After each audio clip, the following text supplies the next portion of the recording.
আসসালামু আলাইকুম। আজকে তৃতীয় শ্রেণীর বাংলাদেশ ও বিশ্ব পরিচয় বইয়ের প্রথম অধ্যায়ের যে অনুশীলনীর প্রশ্নগুলো রয়েছে তার মধ্যে আমরা ক, খ এবং গ যে প্রশ্নগুলো রয়েছে সেই প্রশ্নগুলোর উত্তর করার চেষ্টা করব। তো এখানে ক নম্বরে দিয়েছে সঠিক উত্তরের পাশে টিক চিহ্ন দিই। এখানে যে প্রশ্নগুলোর উত্তর সঠিক হবে সেটার পাশে আমরা টিক চিহ্ন দেব। যেমন ক নম্বরের 1 নম্বরে রয়েছে কি, সামাজিক পরিবেশের উপাদান কোনটি?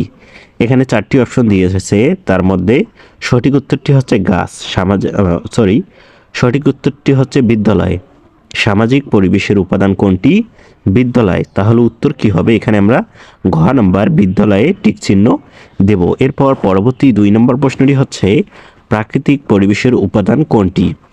প্রাকৃতিক পরিবেশের উপাদান কিন্তু এখানে গাছ, কারণ বাড়ি, রাস্তা, সেতু এগুলো হচ্ছে সামাজিক পরিবেশের উপাদান, আর গাছটি হচ্ছে প্রাকৃতিক পরিবেশের উপাদান। এজন্য আমরা গাছে টিক চিহ্ন দেব। এরপর 3 নম্বর প্রশ্নটি হচ্ছে কোনটি শীতকালীন ফল? শীতকালীন ফল হচ্ছে কমলা। গ নম্বরে আমরা টিক চিহ্ন দেব। এরপর কোন ফলটি সারা বছর পাওয়া যায়? সারা বছর পাওয়া যায় হচ্ছে কলা। এখানে আমরা টিক চিহ্ন দেব। এরপর 5 নম্বর প্রশ্নটি হচ্ছে গাছপালা আমাদের কি দেয়? গাছপালা আমাদের অক্সিজেন দেয়। তো এখানে আমরা অক্সিজেনের টিক চিহ্ন দিব। এরপর পরবর্তীতে আমরা খ নম্বর প্রশ্নের উত্তরগুলো নিয়ে আলোচনা করব। তো খ নম্বরে যেটা বলা হয়েছে সঠিক শব্দ দিয়ে শূন্যস্থান পূরণ করি। তো এখানে আমি শূন্যস্থানটা পূরণ করে দিয়েছি। বাংলাদেশের গ্রীষ্মকালে ড্যাশ অনুভূত হয়? উত্তর হচ্ছে গরম অনুভূত হয়। এরপর 2 নম্বর অতিবৃষ্টির কারণে কখনো কখনো ড্যাশ হয়? এখানে হচ্ছে বন্যা হয়। বন্যা বানানটি হচ্ছে ব, নয়জা ফলা আকার। অতিবৃষ্টির কারণে কখনো কখনো বন্যা হয়, ব নয়জা ফলা আকার, এটা হচ্ছে বন্যা বানান। তোমরা ঠিক করে নিও।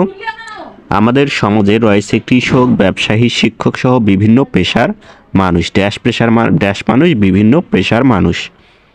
এরপর পরবর্তী 4 নম্বর প্রশ্নটি হচ্ছে বিভিন্ন এলাকার বিভিন্ন জাতি, ধর্ম ও গোষ্ঠীর লোক ড্যাশ বসবাস করে? উত্তর হচ্ছে মিলেমিশে বসবাস করে। এরপর 5 নম্বর হচ্ছে আমরা ড্যাশ স্থানে প্লাস্টিক, পলিথিন, ব্যাগ ও ময়লা আবর্জনা ফেলব? উত্তর হচ্ছে নির্দিষ্ট। এখানে নির্দিষ্ট বানানটিও ভুল রয়েছে। নির্দিষ্ট বানানটি হচ্ছে নয় হিসিকার,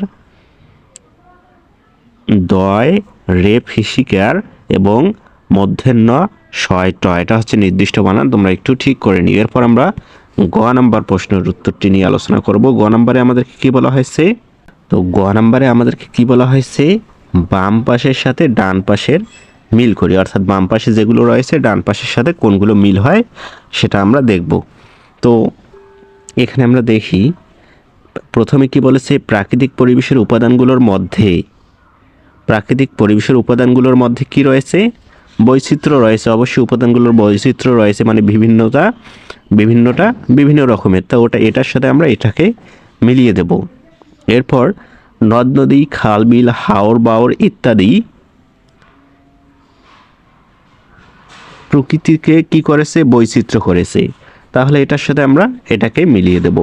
এই নদ নদী, খাল বিল, হাওর বাওর এগুলো প্রকৃতিকে বৈচিত্র্য করেছে। এরপর 3 নম্বর অতিবৃষ্টির কারণে কখনো কখনো কি হয়? বন্যা হয়। বৃষ্টির কারণে তো অবশ্যই বন্যা হয়, তাহলে এটার সাথে এটা আমরা মিলিয়ে দেব। এরপর পরবর্তীতে অনাবৃষ্টির কারণে, অনাবৃষ্টি মানে কি? বৃষ্টি হয়ই না, কম হয়, যার কারণে খরা হয়।